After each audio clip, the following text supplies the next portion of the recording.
Nuestro siguiente invitado, Greg Sebastian, va a protagonizar la quinta sesión de nuestra Photo Week 2020. Greg es un realizador que lleva más de 20 años aportando sus conocimientos y experiencias en todos sus proyectos. Ha trabajado en publicidad para marcas como Pronovias, Pantene, Alena Flow y ha realizado videoclip para Universal, Sony, Warner Music España. Vaya, todo un profesional, que nos va a explicar que 10 requisitos deben cumplir una cámara para realizar trabajo a este nivel y por qué están tan satisfechos con los resultados de su Lumix S5. Hola, soy Greg Sebastian, realizador audiovisual y embajador de Panasonic Lumix España. Me dedico a contar historias con imágenes en movimiento. Trabajo en el mundo de la publicidad. He dirigido campañas para marcas como Pronovias, Pantene, Sky Channel, Alana Flelu, Seagrams, Turismo de España, Sanitas, Mayoral, 1 de 50, Equivalenza, GNP México, Jesús del Pozo. He rodado bastantes videoclips para discográficas como Universal, Sony y Warner Music Spain, con artistas como Alejandro Sanz, Melendi, Sergio Dalma, Nach, David de María, Aurín, Sweet California, Edurne, Porta. Estudié Geografía e Historia en la Universidad de Alicante, especializándome en la historia del arte. Mi interés por la imagen ya era muy acusado desde mi juventud. Intenté pintar sin ningún éxito. Con el piano me pasó lo mismo, incluso peor, diría yo. Me gustaba mucho el cine y la fotografía, y al terminar mis estudios universitarios me marché a Barcelona a estudiar cine en el Centro de Estudios Cinematográficos de Cataluña, en la especialidad de dirección de cine. Pasé unos años fantásticos. Era como una esponja que absorbía todo a mi alrededor. Barcelona era una gran ciudad con una oferta cultural enorme, que se abría ante mis ojos. En esa época de tu vida donde crees que todo es posible. Es el país de nunca jamás, de donde uno nunca debería haber salido. La madurez, la edad adulta, es una trampa, creedme. Cuando terminé los estudios vino el duro enfrentamiento con la realidad. Cómo y dónde consigues trabajo, si este es lo que te esperabas, si de verdad se puede vivir de ello, un montón de dudas lógicas que van surgiendo en tu cabeza. Por mi parte, tuve la suerte de empezar a trabajar casi inmediatamente al finalizar mis estudios. Lo hice en televisión, en un canal autonómico, en Valencia. Fue una temporada de paso, de conocer un nuevo medio, de familiarizarme con él y de saber que la televisión no era lo que yo quería. Volví a mi ciudad tras trabajar casi 3 años en televisión. Allí abrí mi propia productora junto con otro socio. Fueron años de experimentación, de poner en práctica todo lo que habías aprendido. Me acuerdo bastante de una de las primeras cámaras digitales que tuvimos, de las de sensor pequeño, 1/3 de pulgada. Era la Panasonic DVX-100. Tenía grabación en modo 25p y eso era una prestación muy interesante, ya que podías conseguir ese luz cinematográfico que todos buscábamos. El 25p tenía esa cadencia visual más cercana al cine que al vídeo, ya que grababa en progresivo en vez de entrelazado. Creo que eso era a principios del año 2000, 2002 puede ser. Con esta cámara rodamos muchos videoclips y algún que otro comercial low cost. Todavía eran cámaras SD, de definición estándar, nada de HD. Ahora que estamos con los 4K, 8K, 12K, parece mentira echar la vista atrás y ver que en tan poco tiempo el avance en cine y fotografía digital ha sido enorme. Lo que sí recuerdo de esa época era la gran libertad creativa que teníamos. A menos presupuesto, lo suplías con mayor creatividad. Y el cliente, al pagarte poco dinero, te daba más libertad. A veces aceptabas un trabajo por el mero hecho de poder hacer lo que quisieras, con mayor independencia creativa. Ahora me suele suceder totalmente lo contrario. Los presupuestos son mayores, pero el control de agencias y clientes es mucho mayor. Y la mayoría de las veces el resultado final es muy distante de lo que tú tenías en mente. Al final pones toda una balanza e intentas decidir si te compensa a nivel profesional y personal. Es un dilema constante en mi trabajo. Luego vino el boom de las DSLR, las cámaras digitales de fotografía que empezaron a poder capturar vídeo, allá por el 2008. Por primera vez se podía grabar vídeo con cámaras de fotos con una calidad aceptable. Eso sí, con muchas limitaciones, pero con una gran ventaja a nivel visual para todos los que nos dedicamos en esta época al audiovisual. Gracias al tamaño tan grande del sensor, podías conseguir una profundidad de campo muy reducida usando aperturas amplias de diafragma. Con eso lograbas ese aspecto fílmico cinematográfico tan deseado, que se interpretaba con que todo estuviera desenfocado tras tu personaje. Algo totalmente cierto, pero impreciso.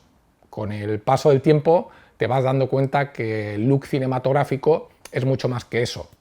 Son tus actores, tus actrices, la manera de dirigirlos, la dirección de arte, tus decorados, la elección de las localizaciones y de la mejor hora para rodar en ellas, el vestuario, el color, la iluminación. Sin la luz o la ausencia de ella y todo ese espectro que hay entre un extremo y otro, nuestro trabajo no sería nada. Os puedo asegurar que he hecho trabajos con un mejor resultado visual con cámaras más pequeñas y baratas que otros en los que he dispuesto de unas cámaras y ópticas más costosas. No nos olvidemos nunca que al final lo más importante son las personas que hay detrás y delante de la cámara, el trabajo y el talento de cada una de ellas.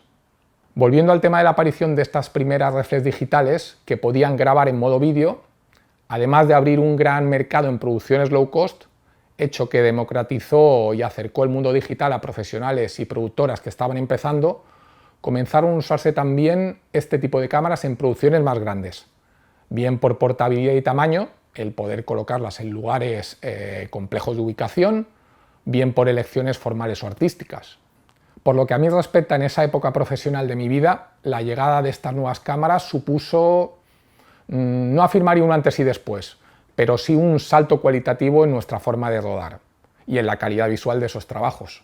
Después vinieron muchos años de trabajo, dedicación, aprendizaje continuo, infinidad de rodajes, experimentación con nuevas cámaras y tecnología y una constante colaboración en equipo que hacía que tu trabajo sumase y fuera ganando en calidad.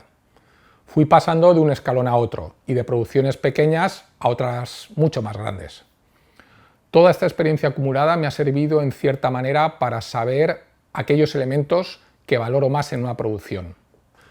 En la presentación que tenemos hoy os voy a hablar de una de esas piezas imprescindibles de una producción audiovisual, la cámara.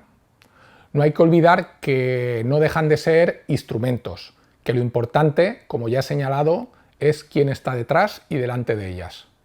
Pero es cierto que en estos últimos años estas herramientas cuentan con una serie de características y prestaciones que hace años eran impensables en cámaras reflex de este tamaño. Y en el caso de la Panasonic S5 que hoy presentamos, la suma de todas estas prestaciones la convierten en una opción fantástica para muchas producciones. Con esta nueva cámara el adjetivo pequeña no tiene por qué significar menor calidad de imagen, todo lo contrario. Panasonic nos ha sorprendido con una máquina muy versátil y muy competitiva.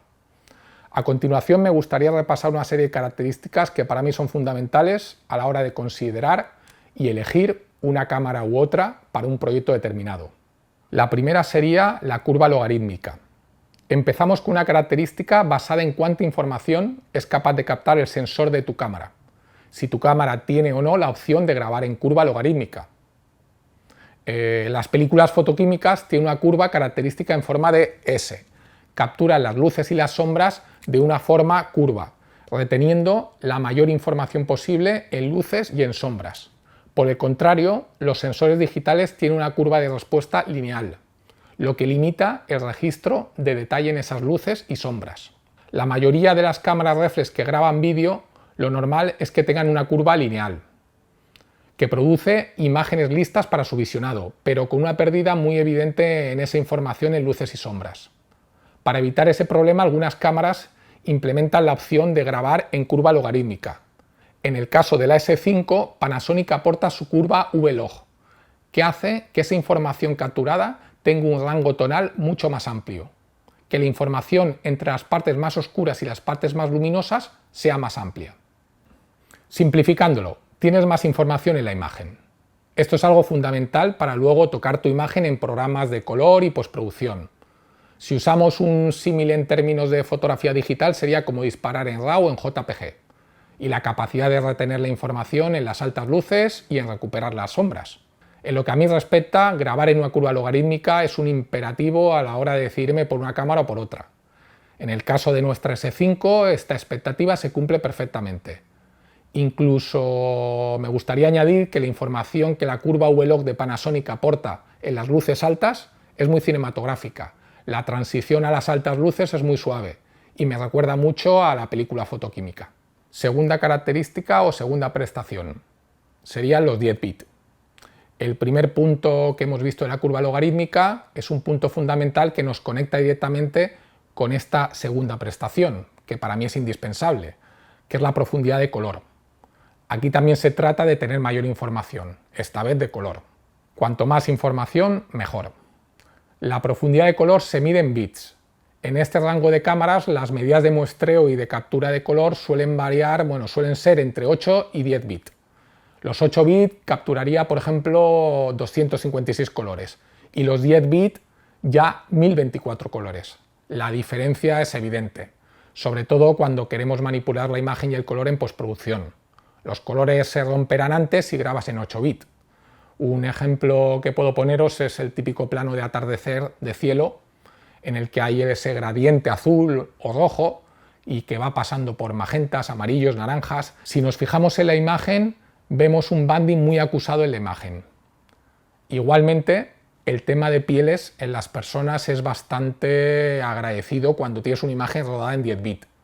Si grabamos en curva logarítmica, se hace casi imperativo rodar en 10 bits al menos. Tener una curva log y solamente 8 bits puede ser incluso un hándicap porque ese exceso de información que tienes no sirve para nada. Es como tener un coche con una carrocería impresionante pero un motor de un 600.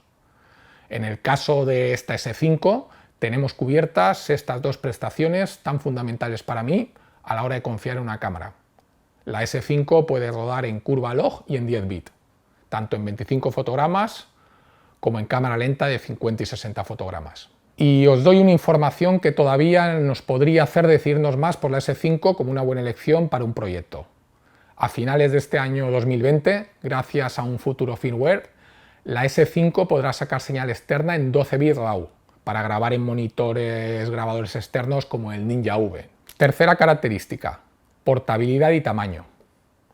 Disponemos ya de un formato de grabación y captación de información robusto y fiable, los 10 bits y una curva logarítmica.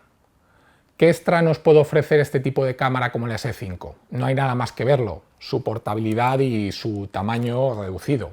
El tamaño compacto te posibilita ir un poquito más lejos, probar diferentes ángulos y encuadres, buscar tomas que no te podías plantear con cámaras más grandes. Muchas veces te encuentras en espacios muy limitados y la S5 te permite acceder a encuadres y posiciones que no podrías imaginarte con cámaras más voluminosas. Por poneros un ejemplo, rodar en el interior de un coche puede ser una odisea con cámaras grandes, y os lo cuento de primera mano. Incluso en producciones grandes cuentan con cámaras B para este tipo de situaciones. Si por ejemplo tenemos una Panasonic Baricam como cámara principal de rodaje, podemos disponer de una S5 para ciertos encuadres y angulaciones que serían muy complicados e incluso imposibles con cámaras de gran tamaño.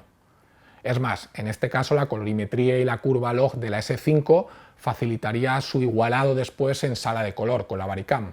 Tampoco quiero olvidarme de los creadores y realizadores digitales que trabajan solos o que viajan mucho, y la portabilidad de su equipo es un factor fundamental a la hora de decidirse por cámaras de tamaño reducido.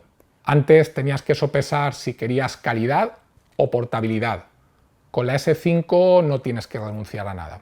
Para terminar este apartado os comentaré que un tamaño pequeño en una cámara es menos intimidatorio e invasivo para personas no acostumbradas a que les graben.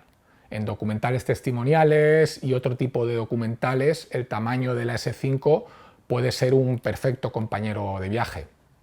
Como curiosidad, en uno de mis viajes a Estambul me crucé con un equipo de televisión al que no le dejaron acceder a una mezquita porque no tenían permiso para ello, disponían de un equipo de cámara bastante grande de rodaje. Yo pude acceder con mi Panasonic GH5 de esa época a grabar como un turista más, y la calidad que saqué con mi cámara de los interiores de la mezquita os aseguro que tenían y siguen teniendo la calidad suficiente para usarse perfectamente en un documental de televisión. Lo mismo me pasaba en los mercados zocos donde iba con mi cámara y podía grabar perfectamente sin intimidar a nadie ni molestar a nadie, eso sí, respetando la privacidad de las personas, sabiendo cuándo podías grabar y a quiénes les molestaba y a quiénes no. Otro detalle, a pesar de que viendo el tamaño de la cámara uno pueda pensar que son frágiles, la S5 y en general todas las reflex de Panasonic, la primera sensación que te aportan cuando las coges por primera vez en las manos es su robustez. El cuerpo de aleación de magnesio de la S5 te hace sentir que la cámara va a aguantar bastante batalla si se la das. De verdad que es una de las cosas que notas cuando empuñas un S5 frente a otras de la competencia. Es una cámara maciza y fuerte. Creo que las especificaciones indican que el cuerpo está sellado y es a prueba de polvo y salpicaduras. Además, la ergonomía y la situación de toda la botonería se antoja bastante cómoda. Es más fácil sentirlo, verlo, que explicarlo. Cuarta característica o cuarto apartado. El tamaño y peso reducido de las cámaras nos lleva a un problema implícito en esa misma particularidad. A menor peso, la inestabilidad al rodar cámara en mano produce un ligero temblor, más acusado que en cámaras más grandes y pesadas. Pero gran parte de este tipo de cámaras ya han pensado en la solución. La S5 tiene un sistema de estabilización de 5 ejes que, si lo combinas con ópticas con estabilización interna, puede llegar a tener hasta 6,5 pasos de estabilización. Sea como sea este sistema de estabilización, lo que sí os puedo asegurar de primera mano es que funciona muy bien. No te va a sustituir un Steadicam, un gimbal, pero te va a salvar planos y situaciones que luego serían inusables si no tuvieras dicha estabilización. Uno se va a rodar más tranquilo sabiendo que tu cámara tiene esta prestación y que de verdad funciona. Punto 5. Es un punto al que no le voy a dar mucha extensión, pero no por ello es menos importante. La duración de las baterías es impresionante para su tamaño. Fijaos. Pueden durar algo más de 2 horas por batería. Es fabuloso. Poco más tengo que apuntar. Bueno, sí puedo hacerlo. Puedes alimentar la cámara a través de su entrada de USB-C. Te vale cualquier batería externa para cargar tu móvil. Es algo realmente útil. Sin ir más lejos, en la última grabación que tuvimos, alimentamos la cámara de esta manera. Nos dio unas 2 o 3 horas más de grabación sin pausa. Punto 6. Dual ISO. A veces te toca grabar con poca luz, o el tiempo se te echa encima y anochece antes de lo previsto, o tienes una situación que no te permite iluminar como quisieras, o hay que grabar con luz natural y esta es insuficiente. Por ejemplo, la situación del interior de la mezquita que os mencionaba antes, en la que la atmósfera y la luz en el interior de la mezquita eran mágicas, pero muy justas a nivel de captación de luz. Y aquí ciertamente el Dual ISO de la S5 se convierte en un auténtico salvavidas. No quiero ahondar demasiado en una explicación técnica de este Dual ISO, pero parece que hereda la doble circuitería de la Varicam. Las cámaras convencionales tienen un circuito ISO base, pero la S5 cuenta con 2, que sería como tener 2 ISOs nativos, uno a 640 y otro a 4000 ISO. Como yo soy más de probar y testear que de fiarme de números y especificaciones de manual, una de las cosas que hice cuando tuve en mis manos la S5 fue probar en una situación real este Dual ISO. Grabé una secuencia por la noche en un túnel con luz artificial a 4000 ISO y cuando luego descargué el material y lo monitoricé en un software de edición, mi sorpresa fue muy grande. No solo era usable el material grabado a 4000 ISO, sino que la calidad y el ruido, apenas inexistente, era envidiable. Os voy a poner aquí un fotograma grabado a 4000 ISO con curva al ojo. Y luego, si encima le aplicas un LUT o curvas para dejar la imagen talonada correctamente, el resultado es sorprendente.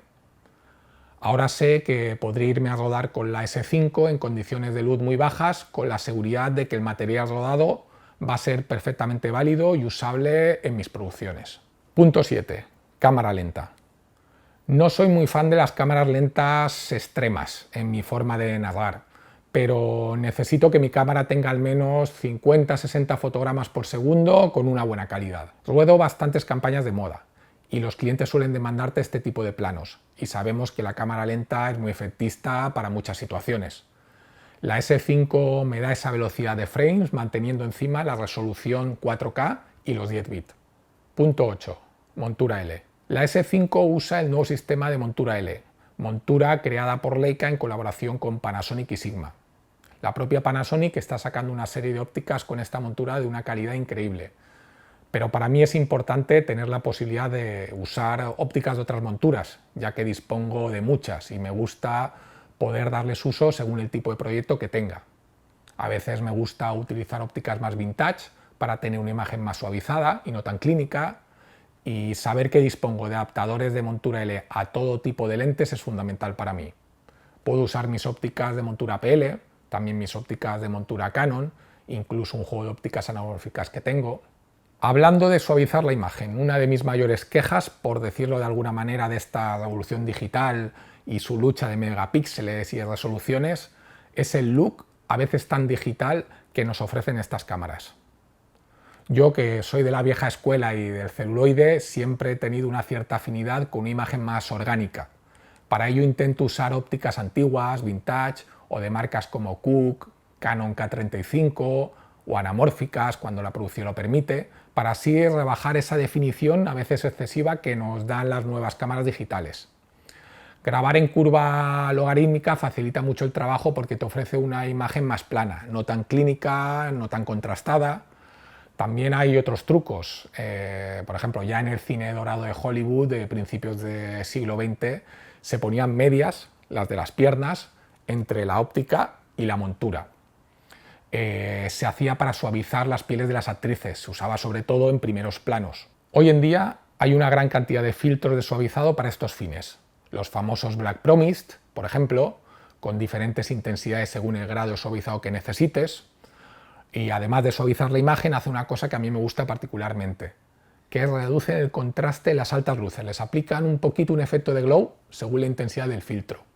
Esto hace que la transición en estas highlights, en estas luces altas, sea más suave y se comporte más como en el celuloide. Punto 9. Anamórfico. Ya que he mencionado las lentes anamórficas, simplemente me gustaría reseñar, aunque sea por encima, la opción de la S5 de grabar en modo anamórfico. Para mí es importante ya que dispongo de un juego de ópticas de este tipo. O sea que fantástico. Punto 10. Cámara de fotos. El último punto que quiero reseñar puede parecer una obviedad. Y lo es. Pero no lo es. Tenemos una fabulosa cámara de fotos de 24 megapíxeles. Hablando de funcionalidades de grabación de vídeo, esto se nos pasa por alto, pero la verdad es que disponemos de una excelente cámara de 24 megapíxeles con una calidad fotográfica increíble. Para mí es un plus añadido muy importante.